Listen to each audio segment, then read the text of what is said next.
Perguntas, perguntas, muitas perguntas escatológicas estão chegando. A maioria das perguntas que eu tenho recebido são a respeito do sermão profético de Jesus, que está lá em Mateus 24 a 25, mas também em Marcos 13 e Lucas capítulo 21. Eu gosto de tomar como base Mateus 24 a 25, claro, sem me esquecer das passagens correlatas, mas eu gosto de Mateus 24 a 25 porque é onde está registrada a maior porção a respeito desse chamado sermão profético, ou sermão escatológico, ou também conhecido como sermão do Monte das Oliveiras. Vamos então responder aqui rapidamente as perguntas. A primeira, nesse sermão profético de Jesus, a quem ele se dirige? Qual é o seu público-alvo? Porque hoje em dia tem uma discussão muito grande sobre isso. Os adeptos do chamado dispensacionalismo revisado dizem que Jesus se referiu a Israel porque a igreja ainda não existia.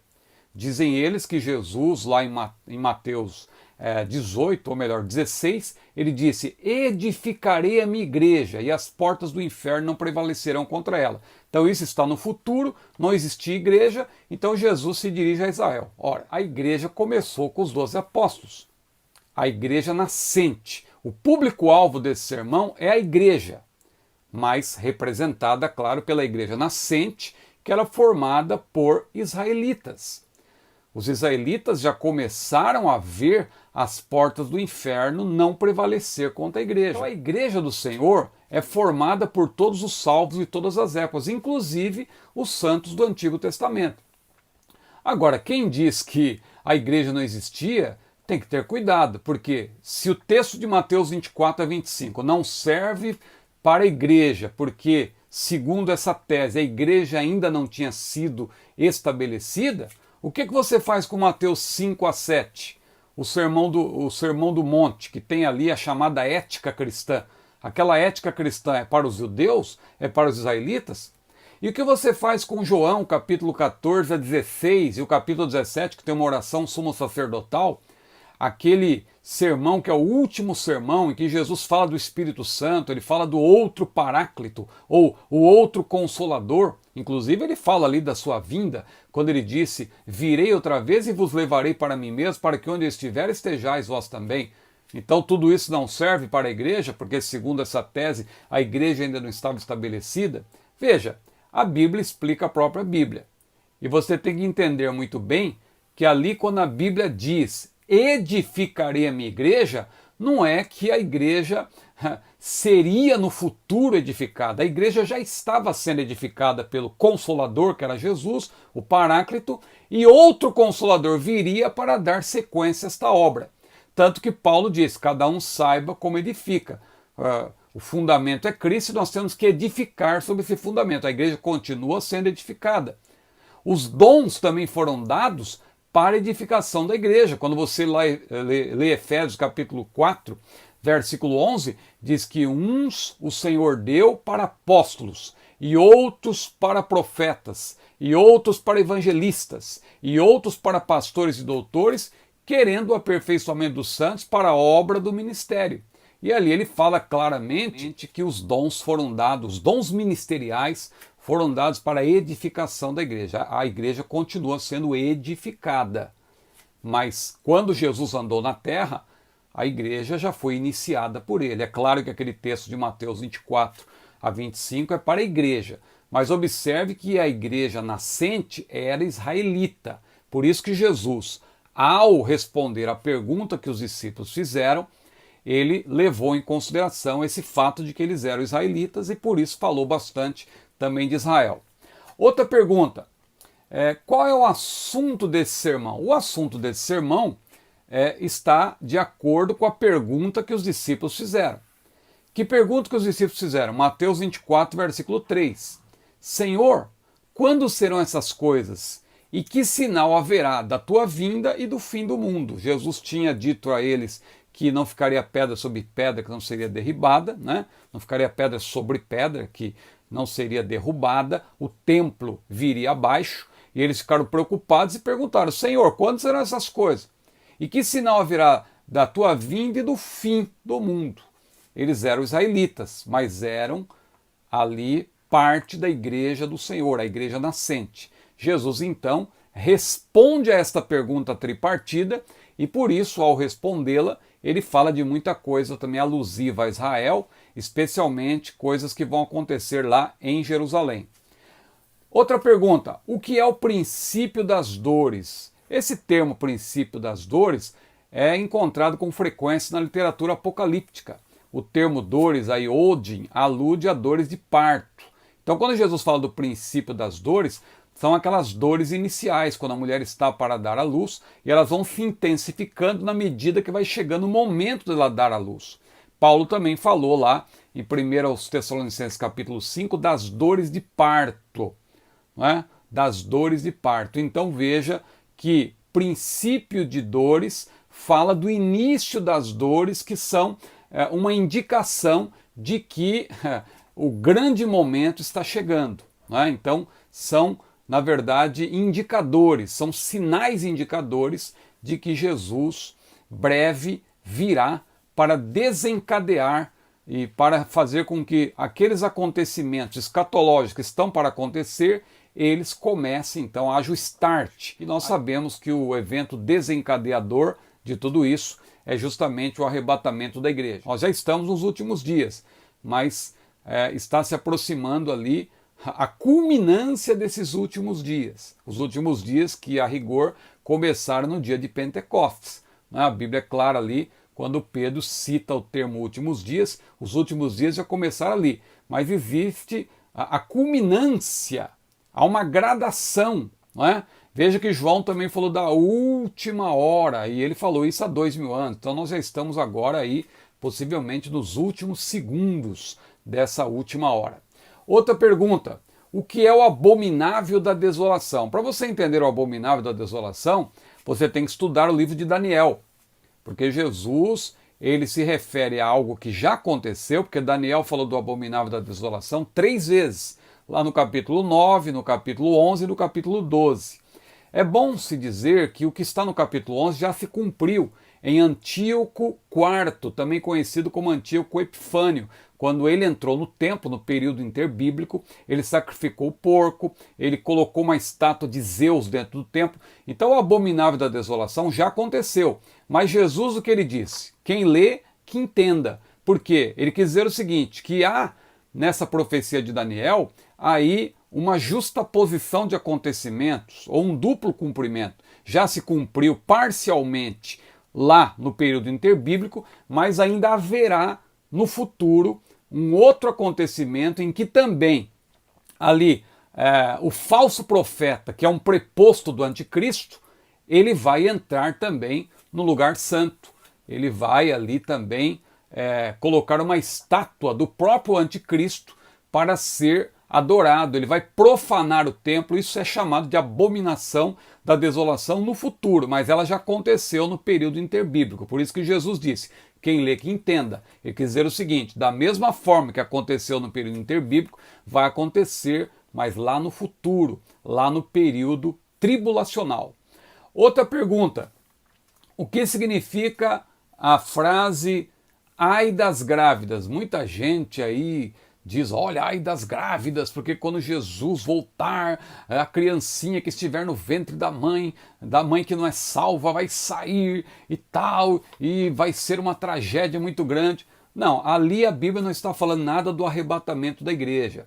Ali Jesus também, justapondo acontecimentos, ele falava, claro, do que aconteceu no período, ainda no primeiro século, no ano 70, quando Jerusalém foi tomada pelo exército romano, ali pelo general Tito, né, que invadiu Jerusalém, e as mulheres fugiram, e por isso Jesus falou, ai das grávidas. Mas ali também há uma justaposição, há um duplo cumprimento, porque isso vai acontecer também no período tribulacional, mais precisamente na grande tribulação, que é o período final. Desse período tribulacional haverá sim uma grande fuga, e Jesus falou, ai das grávidas e das que amamentam. Você tem que ler também o que está em Lucas 21, que está em Marcos 13. Jesus fala não só das grávidas. Agora, quem faz essa afirmação fantasiosa que vai ser no arrebatamento, claro, aqui eu faço uma pequena explicação, que é o seguinte: o que vai acontecer com a mulher grávida que não for arrebatada? O que vai acontecer com a criança? Eu penso que a criança vai continuar lá. A sua vida vai ter o desenvolvimento normal, vai nascer no período tribulacional, se a mãe não morrer e a criança consequentemente também não, essa criança vai nascer no período tribulacional, lamentavelmente, vai enfrentar os horrores do período tribulacional e, se sobreviver, vai poder aí ingressar no milênio e participar do reino com Cristo. Agora, no caso da mãe salva, aí é diferente, porque se a mãe salva é arrebatada e a vida da criança, embora seja outra vida, mas dependente da vida da mãe, se a mãe é arrebatada, é óbvio que essa criança também, que já tem o germe do pecado, mas ela não tem consciência do pecado, para que ela vai ficar nesse mundo? Eu creio que ela também será arrebatada, embora a Bíblia não diga isso claramente. Eu creio que, no caso de uma mãe salva sendo arrebatada, a criança no seu ventre também será, juntamente com ela, também será arrebatada. No caso de uma mãe não salva, ela não será arrebatada, né? E a criança também continua do seu ventre ali e vai nascer e vai ter oportunidade também de salvação no período tribulacional. Outra pergunta atrelada a essa: o que é a grande tribulação? Quando Jesus falou da grande tribulação, não confunda a grande tribulação com a tribulação. Muitas vezes nós tomamos um termo pelo outro, mas a grande tribulação em Mateus 24 já é uma referência à segunda metade de todo o período tribulacional. O período tribulacional, que de acordo com Daniel 9, é na verdade um período de 7 anos. Então o período da grande tribulação é a segunda metade, 3 anos e meio, quando Jerusalém estiver cercada pelos exércitos inimigos, e ali Jesus descreve o que vai acontecer em Mateus capítulo 24, especialmente. Quem são os escolhidos em Mateus 24? Os escolhidos, veja, embora o sermão profético tenha como destinatários os salvos em Cristo, a igreja do Senhor, ali Jesus também fala do futuro de Israel. E quando ele fala dos escolhidos, claramente, os escolhidos ali, se você comparar com Romanos, se você ler também Apocalipse 12, quando fala aí do remanescente, dos restantes, né? Que é justamente o remanescente israelita, que é aquela mulher vestida do sol, que está lá em Apocalipse 12, que assim que o menino, que é Jesus, o menino é tirado da terra, ou seja, quando Jesus é assunto aos céus, porque aquela passagem tem uma revelação parentética que fala do passado também. Então, quando Jesus é tirado da terra, aquela mulher, ela é levada, ela recebe ali asas de águia, né? E ela vai para o deserto, onde será sustentada por 1260 dias, que é justamente 3 anos e meio, a parte final do período tribulacional, e ali o texto deixa claro que é o remanescente israelita. Aqueles são os escolhidos que Jesus menciona em Mateus 24. Jesus fala do arrebatamento no sermão profético? Fala, eu já expliquei num vídeo. Só que você tem que interpretar o sermão profético corretamente. Porque o sermão profético, os versículos 4 a 35, é uma explicação, é uma resposta à pergunta tripartida dos discípulos. Jesus finaliza essa resposta no versículo 35, quando ele diz: passará o céu e a terra, mas as minhas palavras não passarão. Então, como a pergunta foi abrangente, ali Jesus falou de várias coisas. Jesus falou desse período de dores, do princípio de dores, os sinais indicadores da sua vinda. Ele falou da tribulação, ele falou do que vai acontecer logo após o período tribulacional, a sua manifestação em poder e grande glória, e ele então finaliza a resposta, como se estivesse fechando um parênteses que ele abriu para responder aquela pergunta tripartida. Aí, a partir do versículo 36, ele retoma o que ele pretendia falar no início, e que ele não falou no início porque ele recebeu, ele ouviu essa pergunta dos discípulos e a respondeu. Mas no versículo 36 você pode observar que a partir do versículo 36 até Mateus 25 e 13, Jesus só trata de iminência e vigilância. E iminência e vigilância estão ligados, claro, ao arrebatamento da igreja. Isso está muito claro, como foi nos dias de Noé e tal, como foi nos dias de Ló, como está lá em Lucas 17, quando ele diz também: um será levado, outro será deixado. Aquilo claramente é uma referência ao arrebatamento da igreja. Não há como você dizer que é outra coisa, porque ali ele está falando do rapto, sem dúvida nenhuma, porque ali está atrelado à iminência. A iminência. Então isso é muito claro, mas tem que estudar. Eu tenho um vídeo aí que eu também falo sobre isso. Outra coisa, quem são as virgens? Quem elas representam? Porque ali a noiva não é mencionada, alguém diz. Então a igreja, veja, a noiva não é mencionada, mas parábola não se interpreta dessa maneira. Você não deve interpretar uma parábola levando em consideração todos os elementos. O que você tem que considerar é o contexto e o objetivo, o propósito da parábola. Se você ler o que está no capítulo 24, no fim, Jesus fala da parábola dos dois servos. Ele está falando justamente de vigilância ante a vinda iminente do Senhor.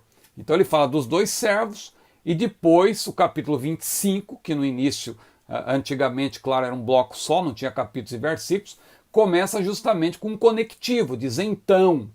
Ou seja, Jesus continua falando do mesmo assunto e ali quando ele fala das 10 virgens, claro, 5 delas eram prudentes, 5 eram loucas, é uma referência ao povo de Deus por ocasião do arrebatamento. Ali uma parte estará preparada e outra parte estará desapercebida. Por isso que ali ouviu-se uma voz, aí vem o esposo sair ao encontro, e diz a Bíblia, e as que estavam preparadas entraram com ele para as bodas e fechou-se a porta. Amém, meus irmãos? É um vídeo aí de respostas objetivas, mas eu tenho vídeos aqui no meu canal que tem respostas mais pormenorizadas. Que Deus abençoe a todos, a paz do Senhor.